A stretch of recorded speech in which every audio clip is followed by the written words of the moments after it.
Commissioner हैं मुरादाबाद मंडल के, इनका यहाँ से तबादला होना चाहिए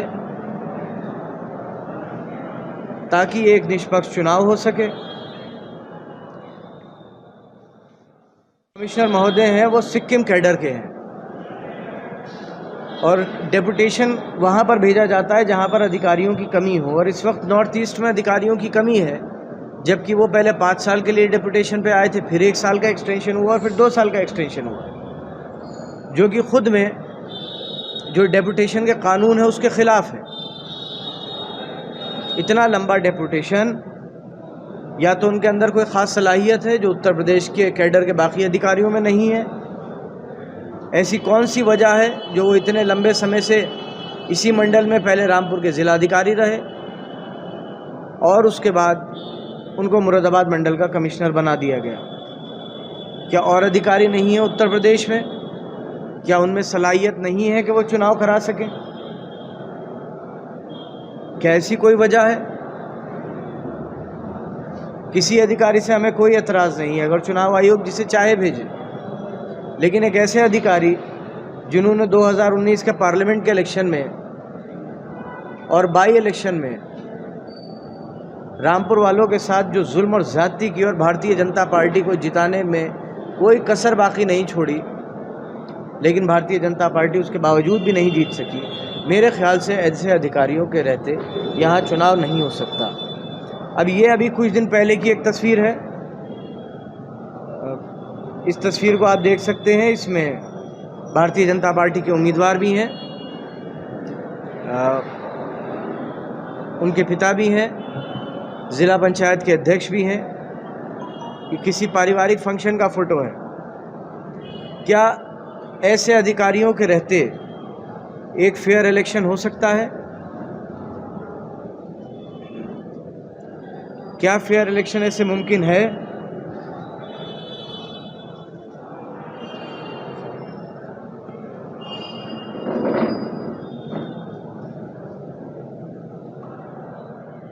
वो वीडियो दिखाएं गोली वाले। तो भारतीय जनता पार्टी के उम्मीदवार और जो मौजूदा कमिश्नर साहब हैं, इनकी साफ पहचान में आएंगे और इस वीडियो को देखकर बताइएगा कि क्या इनके रहते रामपुर में फेयर इलेक्शन हो सकता है।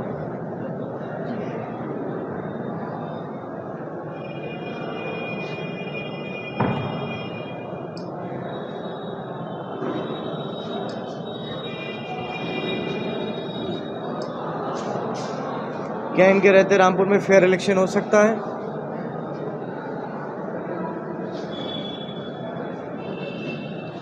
तो ये एक बहुत बड़ा सवालिया निशान इसलिए भी है कि हम जो कहते हैं कि एक फ्री और फेयर इलेक्शन होना चाहिए,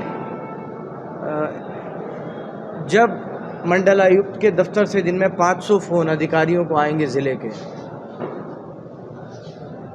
तो फेयर इलेक्शन नहीं हो सकता।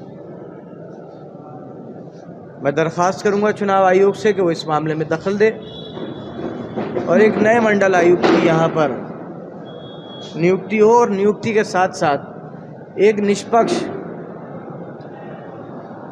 ऑब्जर्वर को बनाकर भेजा जाए, और जो भी अधिकारी यहाँ पर हैं उनके तमाम फ़ोन रिकॉर्ड्स, उनके तमाम मूवमेंट चुनाव आयोग उस पर निगरानी करे, ताकि रामपुर के लोगों का, इस मंडल के लोगों का लोकतंत्र पर भरोसा बढ़े। अभी हम बात कर रहे थे रेड कार्ड की। एक वीडियो मैं आपको दिखाता हूँ, ये वीडियो एक वायरल हो रहा है। इस वीडियो को देखने के बाद आप ये बताएं, क्या लोग जिस शख्स का ये वीडियो है पीछे उसका मकान भी देखें, उसको भी देखें, उसके पीछे खड़े हुए बच्चे को भी देखें और बताएं कि ये लोग अपराधी हैं।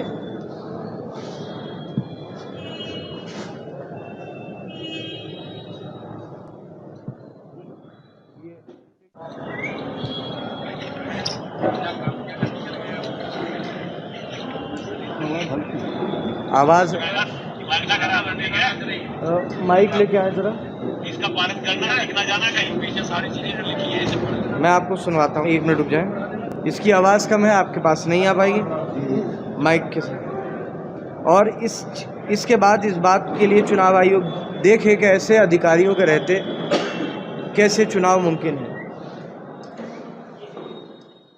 कुछ है और मैं एक बात और भी बता दूं, मैंने पहले भी इसके लिए कई बार कहा है और आज मैं ये बात को पब्लिक डोमेन में लाना चाहता हूं कि लोग इस बात को जानें कि आज की तारीख, कल तक ये साजिश थी कि किसी तरीके से मेरा नामांकन गलत तरीके से रद्द करा दिया जाए, लेकिन ऐसा नहीं करा सके। साजिश कर कर भी एक नई साजिश है मेरे साथ और मेरी इस कदर रेखी की जा रही है और पीछा किया जा रहा है, और इस बात के पूरे इम्कानात हैं कि मुझे किसी फर्जी मुकदमे में दोबारा जेल भेजने की तैयारी है या मुझे किसी हादसे में कुछ भी हो सकता है मेरे साथ। भारतीय जनता पार्टी के, चाहे वो स्वार के उम्मीदवार हों या रामपुर शहर के उम्मीदवार हों, इन सब ने मिलकर तय किया है कि किसी रोड एक्सीडेंट में या किसी भी तरीके से माहौल ख़राब करके या मेरे ऊपर हमला कराकर ये मेरी हत्या करा सकते हैं। आपको क्या लगता है क्यों हो रहा है? वही आपके साथ नहीं हो, ये तो वही लोग बता सकते हैं, लेकिन जो बात मैं कह रहा हूँ आप सब लोग गवाह हैं इस बात के कि मैंने हर मीटिंग में इस बात को कहा है कि किसी तरीके की हिंसा चुनाव में नहीं होना चाहिए, लेकिन मेरे पास इस बात की पूरी खबर है कि सड़क दुर्घटना या किसी भी तरीके का वायलेंस कर कर मेरे साथ या नसीर चचा के साथ, विजय सिंह जी के साथ या अमरजीत साहब के साथ कोई भी घटना हो सकती है। कल 4 बजे जो आप गए थे यहाँ पे, कल 4 बजे आप निकले थे रामपुर में, सवाल वही है कि आपका अगर शिकायत नहीं दे रहा है, देखिए हम सिर्फ कह सकते हैं चुनाव आयोग से। सर चुनाव आयोग ने अब तक आप कितनी शिकायत कर चुके हैं? पार्टी भी शिकायत कर चुकी है, 19 में पार्लियामेंट के इलेक्शन में भी शिकायत है की।